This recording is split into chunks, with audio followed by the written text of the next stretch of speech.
สวัสดีครับวันนี้ก็มาพบกับช่องตาลออนไลน์อีกครั้งนะครับวันนี้ผมจะมาสอนทำขนมเปียกปูนดำนะครับแล้วจะสอนอย่างละเอียดเลยนะครับทุกขั้นตอนก็อันนี้เริ่มจากการที่นำกาบมะพร้าวแห้งมาเผาให้ละเอียดจนเป็นเท่าเลยนะครับ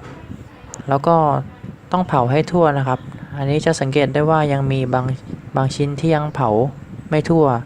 มันจะทำให้เราตำไม่ได้นะครับสามารถเผาด้วยเตาแก๊สได้เลยครับที่บ้านสะดวกแต่ต้องระวังนิดนึงนะครับนี่เผาให้ทั่วจนเป็นเท่าเลยครับนี่พอเสร็จแล้วก็เป็นอย่างนี้ให้มันแดงๆเลยเป็นเท่าถาดเลยมันจะหอมมากเราใช้น้ำเยอะไหมเนี่ยครับน้ำให้น้อยที่สุดครับก็ให้มันเข้มข้นมากที่สุดครับ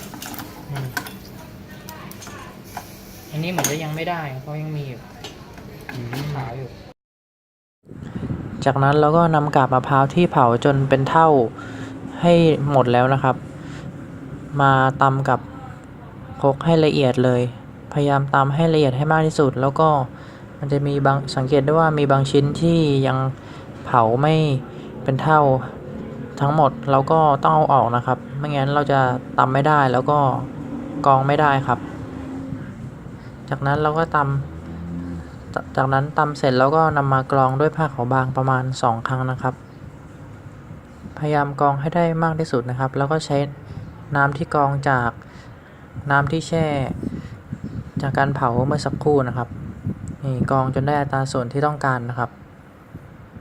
นี้เราก็จะเริ่มได้กลิ่นมะพร้าวแล้วครับมีแป้งข้าวเจ้าครับแป้งข้าวเยม่อมมีอันนี้ก็เป็นน้ำตาลปี๊บแล้วก็เป็นน้ำปูนใสนะครับเดี๋ยวอัตราส่วนผสมเนี่ยจะดูในใต้ description box นะครับเราก็จะนวดไปเรื่อยๆนะครับให้แป้งของเราเนี่ยมีความเหนียว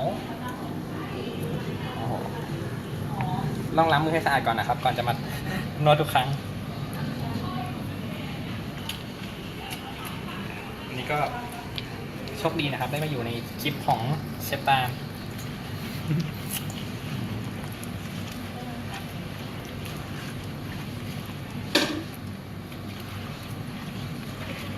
นวดจนกระทั่งเหนียวเลยใช่ไหมครับใช่ครับส่วนผสมทุกอย่างต้องเข้ากันแล้วก็เนียนเป็นเนื้อเดียวกันนะครับค่อยๆเติมน้ำปูนใสจนมันเหลวอันนี้ก็เราก็เติมน้ำไปหมดแล้วนะครับแล้วก็ไม่เห็น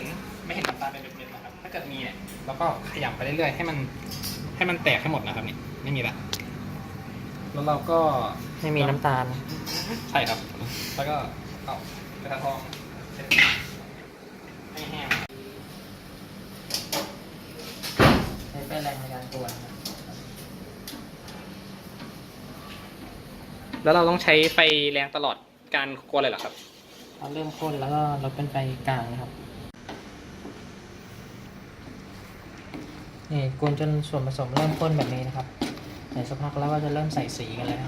ตอนนี้ก็เป็นไฟเบานะครับนี่เอาละจะใส่ต้องใส่ก็ได้เอาทีละอันนี้ก่อนนะ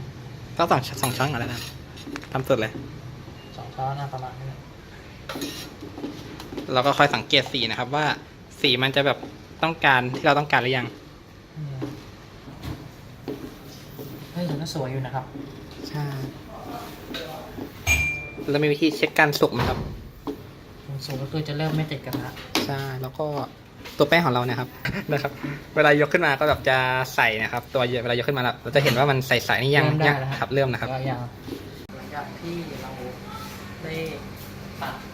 แล้วก็เมื่อกี้ที่เขาเห็นว่าซอสไม่ออกก็เราใช้วิธีนี้เอาไม้แล้วก็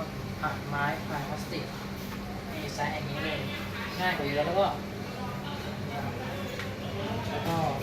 นี่มาอย่างนี้แล้วก็สวยด้วยไม่ค่อยเละเท่าไหร่อันนี้เราก็จะมีเป็นแป้ง2 แบบนะครับนี้เราจะกวนครับนี้เราจะกวน20 นาทีแล้วก็อันนี้จะกวนประมาณครึ่งชั่วโมงแล้วเนื้อสัมผัสที่ได้ต่างกันมากผมลองเด้งๆให้ดูอันนี้มันจะเหลวๆมากกว่าเพราะว่านี้มีความคงตัวมากกว่าเหนียวหนึบมากกว่าซึ่งเราจะเลือกอันนี้นะครับ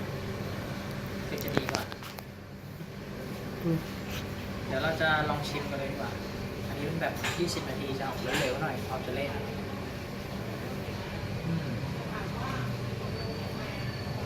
นี่ฉันเหลวไปแล้วทำให้เหมือนแบบกินแล้วรู้สึกว่าแป้งไม่สุกส่วนอันนี้เนี่ยคือเพอร์เฟกต์นุ่มหนึบมากอันนี้แหละคือ นุ่มดึกมาก เปียกปูนโบราณที่ใฝ่ฝันใช่ไหมครับคุณเจมส์ อร่อยอ่ะ อร่อยนะมันจะมี2แบบนะอันนี้20 นาทีกับครึ่งชั่วโมงลองดู20 นาทีอ่ะอันนี้จะเหลวกว่าใช่ไหม อันนี้กลิ่นดีกว่าเนี่ย ชอบอันไหนครับคุณเจมส์ มีผู้ร่วมรายการนะครับวันนี้ ชอบอันนี้นะ ชอบแบบ20 นาทีนะ เอ ครับ อ ก็อันนี้ก็แล้วแต่คนชอบ อ นะครับ ร่อย แต่ว่าในการสอบเราก็ต้องเลือกที่ดีที่สุดไว้ก่อน แล้วเราก็จะคลุกมะพร้าวโอเคครับไม่คาดฝันเกิดขึ้นครับก็คือได้มีแขกรับเชิญเข้ามาโดยไม่ทันตั้งตัวแล้วเราก็ให้ชิมกันแบบเรียลไทม์แบบไม่มีสคริปต์เลยนี้เนี่ยก็อร่อยทั้ง2 สูตรเลยครับสรุปได้เดี๋ยวไว้เจอกันคลิปหน้าครับอันนี้ก็คือเปียกปูนที่อร่อยระดับเลยบ๊ายบายครับพอทุกช่องทางอะไรโอเคครับบ๊ายบาย